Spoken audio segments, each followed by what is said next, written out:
Hello everyone, Brad from the PDH Pod here, and today I will be doing a deck tech for one of the most fun and slightly oppressive commanders in the Pauper Commander format, OG the Exquisite Blade.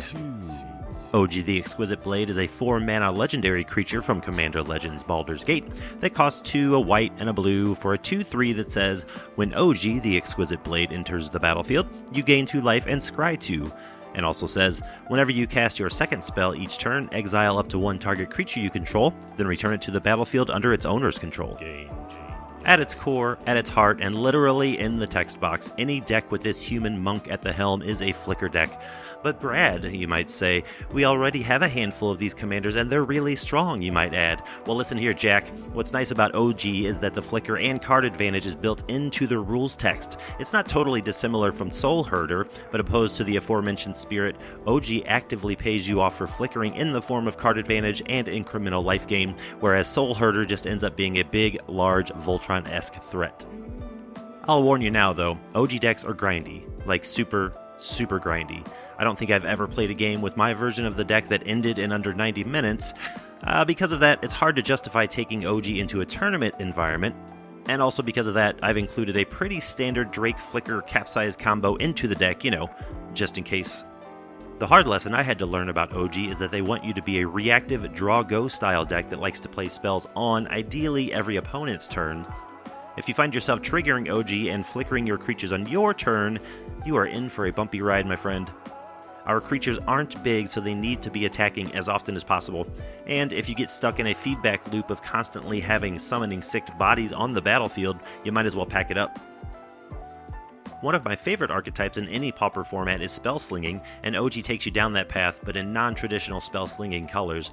Not only that, but I decided to ramp up the fun by adding a powerful sticker package to the deck. Yes, I said stickers. Please don't turn off the video. They're fun, I promise. A little more on that later. Speaking of slinging cardboard, let's start with some of the instant speed all-stars in the deck. With a whopping 31 instants, there's always a reason to never not be flickering, you dig? Interaction. First up, every draw-go deck worth its salt needs a respectable suite of counter magic, so I've slotted in a few of the best we have in the format. Arcane Denial is a very powerful counterspell that's easy to cast in any blue deck, and the card advantage should not be overlooked, even in competitive pods. Another powerful counterspell is Counterspell. This one doesn't need much explanation. Play it. Card good. Disrupt is one of the better forms of interaction at this mana value. Sure, your opponent can pay 1 to have their spell resolve, but sometimes they don't. Sometimes they can't. Either way, you're going to draw a card, and that's what we're here for. If we're here for drawing a card off Disrupt, then we're likely here for Hindering Light as well. This 2-mana counterspell is a little more restrictive in what it lets you interact with, and it's a little harder to cast because of its 2 different colors, but you still get to draw a card. Hydroblast is a staple in almost any blue-based PDH deck that wants to be competitive. There are just too many red threats lurking about to let this card sit on the sidelines. Any card that says Destroy Target Dargo is good enough for me. Dawn Charm technically has the words Counter Target Spell on it, but unless you're going to die to a fireball or whatever, it's best to use this card for its fog ability rather than to let it rot in your hand. The last piece of counter magic I want to touch on is a card that has facilitated more wins for me than any other piece of interaction in the entire format, and that's Negate. This counterspell is rather unassuming and very specific, but it can help push through your combos when someone is trying to stop them, or it can stonewall an opponent's combo by hitting a Trickery Charm or Cannonade or what have you. Instance and card advantage. Before I get too deep in the instant speed rabbit hole, let's talk about the stack. OG cares about you casting your second spell every turn, but more importantly than that, their effect is a cast trigger. That means when you cast the second spell each turn, if it's a spell that draws a card, you get to scry 2 before drawing that card. This effect is also important when you cast a creature that draws you a card on ETB. OG's effect is on cast and the creature's effect is on resolution, so make sure you get those correct. This is the easiest thing to mess up, at least for me it is. Me card read good. Being able to craft your draws and manipulate the top of your deck is where a lot of the power in this deck comes from. One of the key things to learn about any OG deck is understanding what your opponents are trying to do so that you can commit what spells and or game actions of theirs you're willing to interact with. The ideal time to trigger OG is during an opponent's second main phase or at the end of their turn before passing the turn to you. If you burn a counterspell during the turn directly after yours on something you really didn't need to worry about, that's going to feel real bad. Sometimes to play OG optimally, you just have to let spells resolve. Remember, OG triggers on every second spell you cast each turn. You gotta prioritize those wisely. Now that I've talked about what not to do and when not to do it, let's get into some of the meat and taters of what you absolutely want to be doing. Side note, get familiar with the phrases during your in step and in response. You'll be saying those a lot. Of the 31 instants in my deck, all but 10 of them cost 2 mana or less, and that's where we really want to be. That's not including spells that have a cost reduction built in. Let's look at some of the cantrips. On its surface, Opt is a little underwhelming in most Pauper Commander decks, but in any spell-slinging pile, it is an all-star. It's a cheap first or second spell for the turn, and it replaces itself. Solid. Similar, but probably better than Opt in most decks, is Consider. There's no reason not to run an instant speed surveil in almost any deck that wants a high density of great cantrips. Anticipate and Impulse. Being able to dig 3 cards deep with Anticipate or 4 cards deep with Impulse is a very powerful effect, especially when you do that right before your untap step. Many times, one of these will be the first spell you cast, and it will let you dig into a 1-mana cantrip to cast as your second spell for the turn. Not having that first and second spell in your hand and ready to go is a little sketchier though. I don't advise it, but it's certainly something you can do. I'm going to include Meeting of Minds here because it often costs 1 to 0 mana and is a draw to.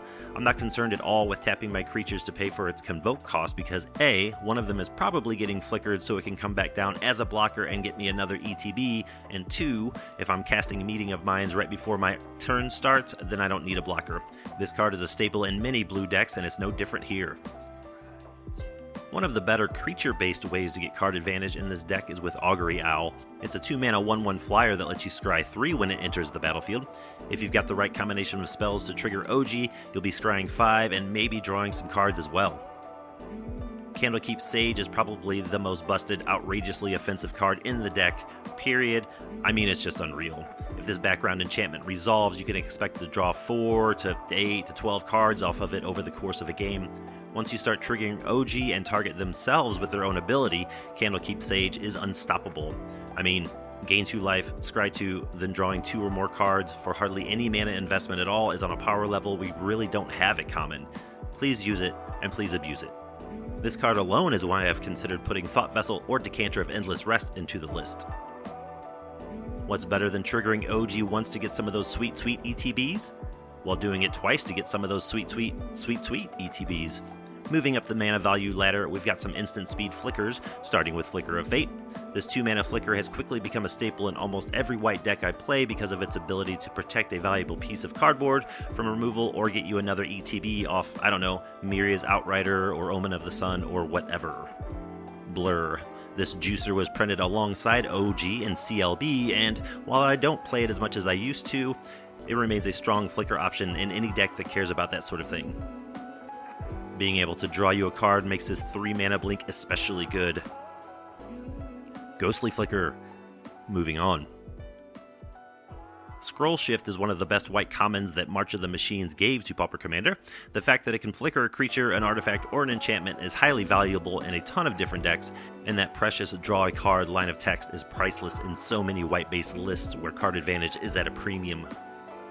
Displace is a little more restrictive than Ghostly Flicker, but it can be just as powerful in the right situations. It serves as an additional combo piece if you're trying to capsize the table, or it will get you an additional ETB over Blur or Flicker of Fate. The last highly undervalued spell I'd like to mention is Recruit the Worthy.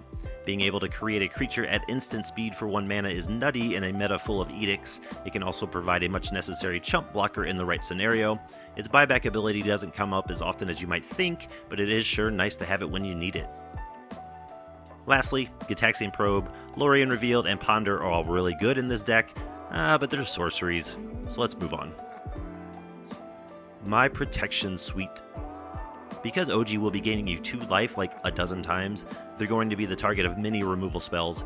When flickers just won't do, we need other ways to protect them or our combo creatures. Emerge Unscathed. An absolute concrete staple in every 60-card Pauper Heroic build, this 1-mana spell will protect any of your creatures from basically anything of one color for the turn.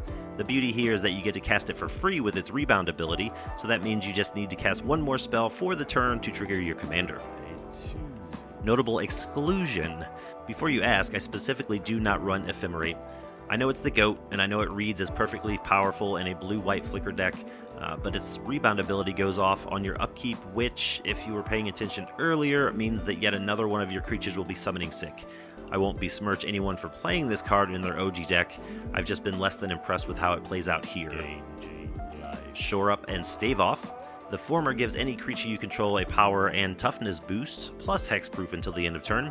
Adding to its strength is the fact that it also untaps that creature for when you need an extra blocker.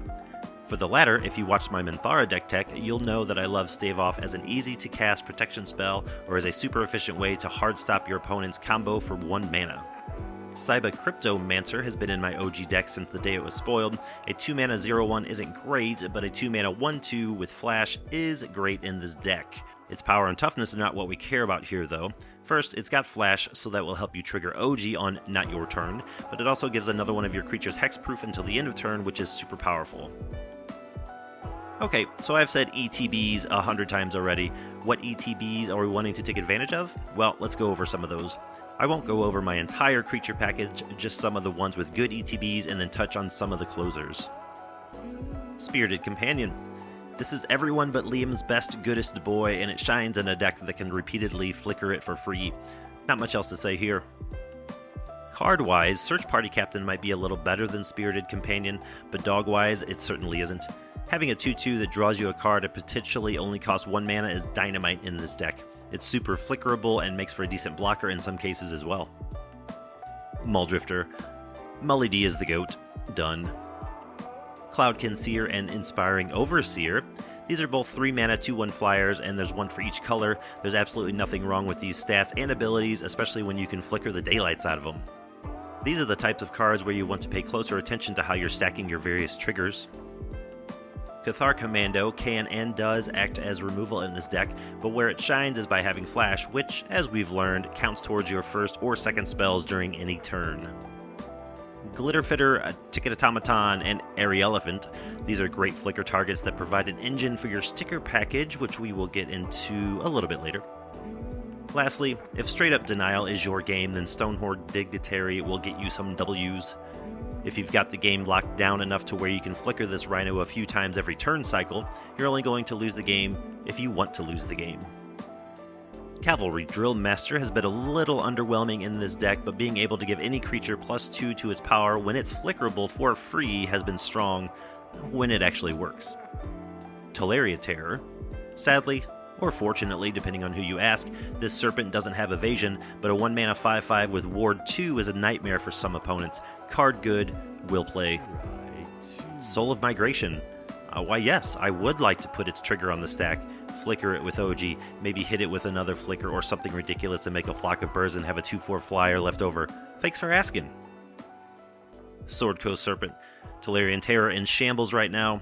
SCS has won me a surprising number of games in this deck. If you're in the later turns, this is basically just a 6/6 unblockable creature, and that's good? It doesn't have any mana reduction, but if you make it stick, that's GG's. Finally, Murmuring Mystic. Can I interest you in a 4-mana 1/5 that makes birds? Why yes, Brad, you can. When OG reads, when you cast your first spell, make a bird, and when you cast your second spell, make a bird and do the flicker nonsense, this card goes from good to cracked and freaking half. Okay, let's see. We've talked about interaction, instance, triggering OG, gaining 2 life, being a nuisance to the table, and some creatures. Now what? Oh yeah, stickers. Being perfectly honest, the ticket makers and sticker package are not the absolute goal of this deck. However, we're in a deck that knows how to abuse the enter the battlefield abilities, and stickers can provide a ridiculously powerful way to end the game, so why not? Plus, they're fun? Like, no, for real, they're just fun. Quit hating. Let's get the sticker rules out of the way real quick for those that don't know yet. You get tickets from various spells or effects. When a card says so, you can spend those tickets to put a sticker on a permanent you control.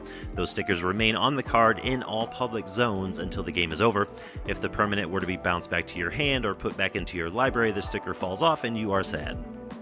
Okay, I mentioned Glitter Fitter, Ticket Automaton, and Airy Elephant earlier, but I'll show them again here. I wouldn't fault you for playing Command Performance or Prize Wall though either. I've tested both of them out and they seem to put me a little more onto the sticker train than I wanted to be. They're definitely good in this strategy though. The sticker package, I'll run through these pretty quickly, so I'm not going to go into super detail about their abilities. Hopefully you'll connect the dots and understand how powerful this selection of stickers in this deck truly is. Also, for the most part, I'm using them for their abilities and secondarily for their power and toughness boosts. The name and art stickers though, yeah, not so much. Okay, going through the stickers real quick, we've got Cool Fluffy Loxodon, Deep Fried Plague Mirror, Eternal Acrobat Toast, Giant Mana Cake, Goblin Coward Parade, Misunderstood Trapeze Elf, Phyrexian Midway Bamboozle, Snazzy Aether Homunculus, Squishy Sphinx Ninja, and Yawgmoth Merfolk Soul. And there you have it. Have I given you enough of a reason to try an OG deck? Do you have a different version of OG that you like to play? Drop some comments below. I'd love to see what you're talking about. Thanks for watching, everybody, and have a great week. Peace.